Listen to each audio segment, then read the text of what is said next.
جو خوف کی کیفیت ہوتی ہے اس کا کیا مطلب ہوتا ہے، اور صحابہ کرام کے ہاں کیفیت خوف کیوں نہیں تھی؟ خوف ایک بہت بڑی انسان کے لیے مشکل ہے، اور کیفیت خوف کا احساس اس سے بھی بڑی مشکل ہے۔ اگر انسان کو خوف ہو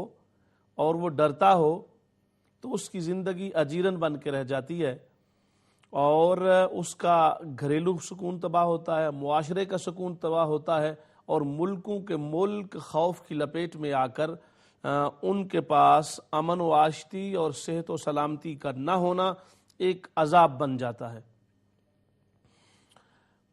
قرآن مجید نے بھی اس بات پر بڑی وضاحت سے خطاب کیا تھی۔ میں نے یہ بتایا کیفیت خوف ایک بہت بڑا عذاب ہے۔ ڈر جو بندہ محسوس کرتا ہے یا جس کو ڈر محسوس ہوتا ہے، وہ بندہ ہو کسی گھر میں ہو، کسی ملک میں ہو، کسی قوم میں ہو، تو ڈر ہوتا ہے۔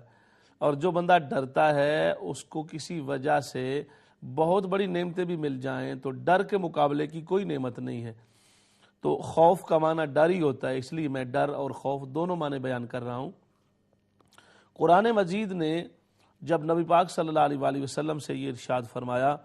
کہ الم تر کیف فعل ربک باصحاب الفیل کے حوالے سے اصحاب فیل کا ذکر کیا ہے،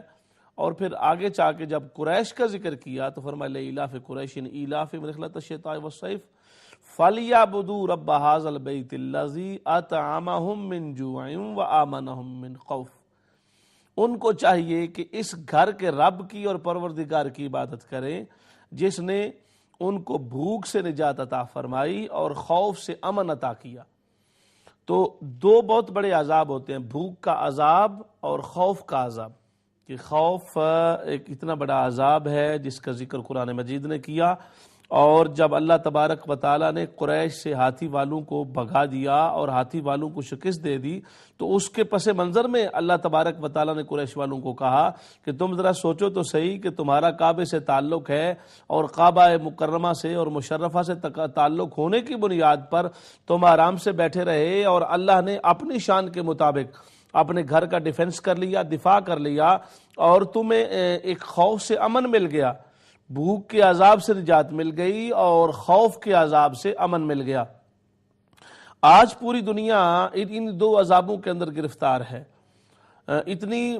پیسے کی فراوانی ہونے کے باوجود اور ایڈوانس ٹیکنالوجی ہونے کے باوجود اور بہت ساری ڈسکوریز ہونے کے باوجود بھی انسان آج پوری دنیا میں خوف محسوس کرتا ہے۔ آج پوری دنیا عذاب کا شکار ہے۔ یہ دو عذاب ہیں اس پر، بھوک کا عذاب ہے پوری دنیا میں اور خوف کا عذاب ہے پوری دنیا میں۔ اتنا کچھ مادی ترقی ہونے کے باوجود ہر شخص بھوک کے معاملے میں پریشان ہے، میں کہیں بھوکا نہ ہو جاؤں، کہیں بھوک میرے پیچھے نہ پڑ جائے، اور میں بھوک سے کس طرح نکلوں۔ اور اتنا پیسہ ہونے کے باوجود بھوک کی کمی نہیں ہو رہی۔ اس کی وجہ یہی ہے، ایم خان صاحب نے بالکل ٹھیک فرمایا، کہ ہمارا سنت کی طرف رابطہ نہیں رہا اور شریعت کی طرف رابطہ نہیں رہا۔ صحابہ کرام رضوان اللہ علیہ اجمعین کی زندگیاں ہمارے سامنے نہیں ہیں۔ ان لوگوں کو ظاہراً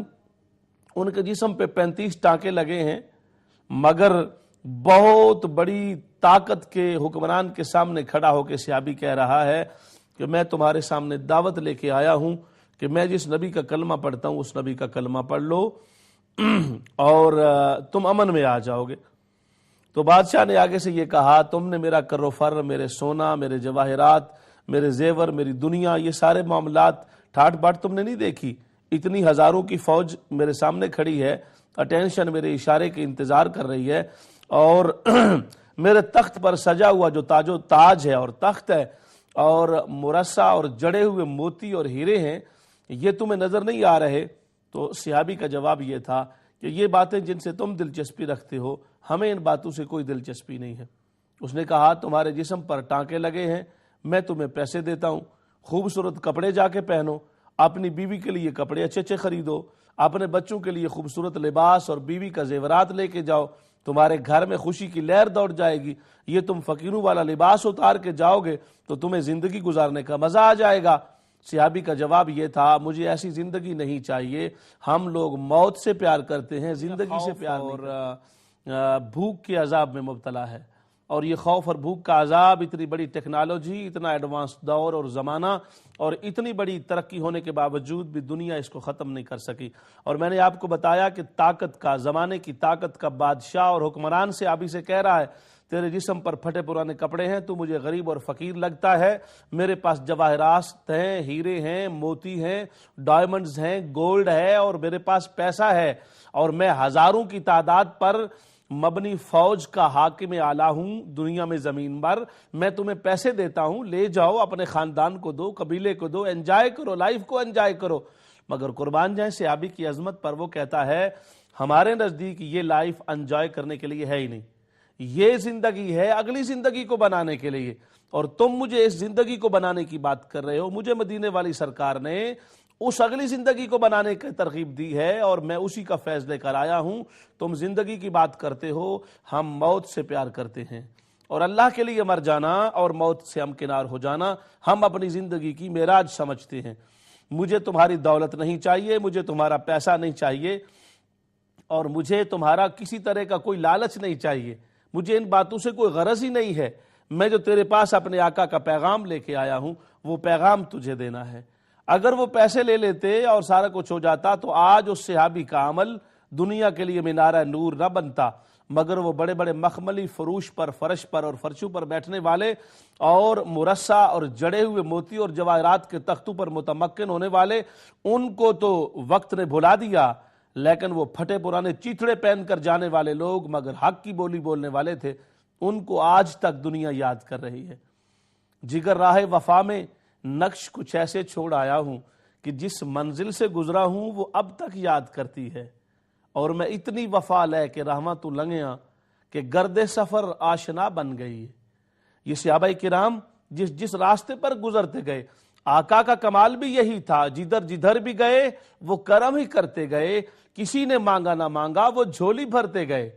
صحابہ اور آقا کی بارگاہ میں آپ جب دیکھیں گے تو حضور کا کمال وہ ہے، اسی کمال کی خیرات صحابہ پاک نے پائی اور دنیا کے کونے کونے میں اسلام کی تبلیغ کو عام کیا۔ خوف کے بادل چھٹ گئے اور بھوک کے عذاب کی شدت ختم ہو گئی، اس لیے کہ انہیں اس کی پرواہ ہی نہیں تھی۔ اگر صحابہ کام کرنے والے ایک دن سے پتھر باندھ کے کام کر رہے ہیں اللہ کے دین کی عظمت کا، تو ان صحابہ کا سپہ سالار اور کمانڈر ان چیف حضور محمد مصطفیٰ صلی اللہ علیہ وآلہ وسلم 3 دن سے پیٹ پر پتھر باندھ کر کام کر رہے ہیں، عظمت دین کا فریضہ سر انجام دے رہے ہیں۔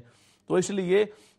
جب دنیا اللہ کی بارگاہ میں اپنے آپ کو سپرد کر دیتی ہے تو پھر خوف کے سائے بھی چھٹ جاتے ہیں۔